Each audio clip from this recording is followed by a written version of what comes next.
States. Let's now speak to SABC News correspondent Blake Sifton, who is live for us in Tel Aviv. Blake, good afternoon to you. And of course, thank you so much for your time. So let's start with the very latest. We understand now evacuation orders have been issued as Israeli signals plans to strike Yemen's Red Sea port.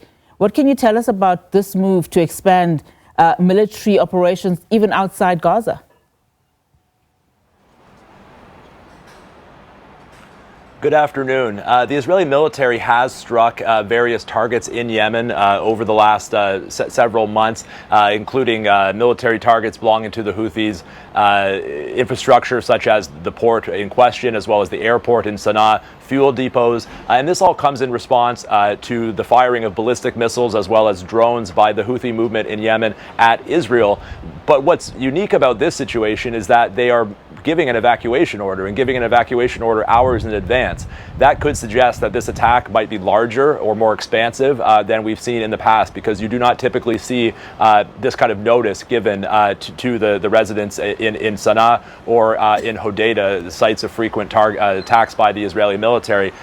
We had most recently, here in Israel, we had a ballistic missile fired from the Houthis on Friday night in the very early hours. And in recent weeks, the Houthis have begun using a new kind of ballistic missile. Basically, they're ballistic missiles that are cluster munitions. So they travel in the same way, but when they enter the atmosphere, they break apart. And if they're not intercepted before they've broken apart into smaller bombs, they're much harder to shoot down.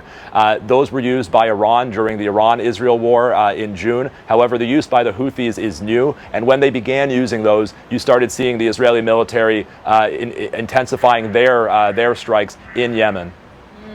So in terms of Israel's announcement earlier that it has entered the main stage of its ground offensive into Gaza City, what do we know about the scale of this particular operation and how the Israeli military is characterizing its objectives around it?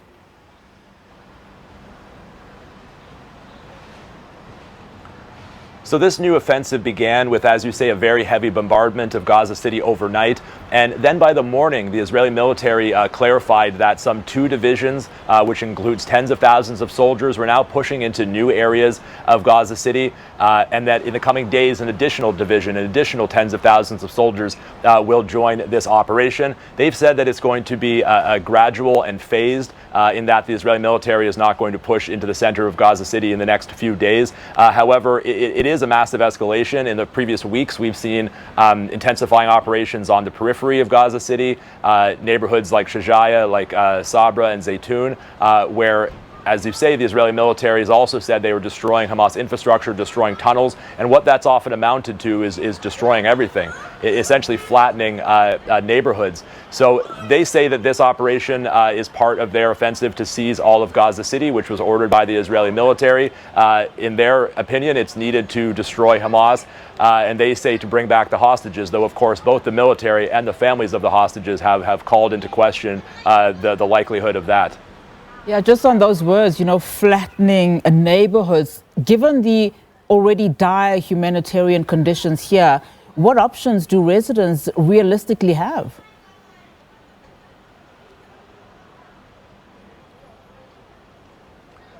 The Israeli military is ordering the mandatory evacuation. Again, it started this last week. They've repeated that call this morning, the mandatory evacuation of all of Gaza City. They say to flee south to the so-called humanitarian area in Mawasi. However, there's a few problems with this. One, the UN and aid organizations say that the Mawasi area is already filled to capacity. It's already overpopulated. The hospitals there are already overwhelmed, and that any new additional infrastructure, humanitarian infrastructure that the Israeli military says they are bringing in, such as tents and new water pipelines, will not meet the needs of the population, in their opinion. And then the challenges of actually leaving Gaza City. While many people say that they don't think anywhere is safe and that they are not going to leave, many people are now trying to leave. We understand some 350,000 out of a population of 1 million have left, but that still leaves 650,000 people. And I understand, speaking to contacts today, that the main coastal road from Gaza City to Mawasi is now choked with traffic, and a trip that would normally take 20 minutes now in many cases takes hours.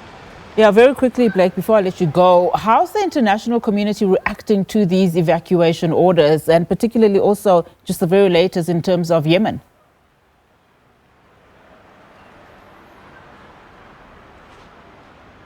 There hasn't been that much international reaction to this specific development yet this morning on the offensive. However, there's been widespread condemnation of this. Essentially, foreign ministers of almost the entire G7, almost all of NATO, have for weeks now, for even months, been demanding that the war end, been demanding that Israel increase the flow of humanitarian aid into Gaza. That's why we've seen many countries, including the UK, including France, including Canada, Australia, Belgium, announcing plans to recognize a Palestinian state. It's in direct response to the humanitarian crisis in Gaza and to the Israeli military's conduct in Gaza. So this offensive and the many myriad harmful effects it's going to have on the civilian population and the humanitarian situation, this is not going to improve the international community's opinion of the situation, and is sure to see more condemnation.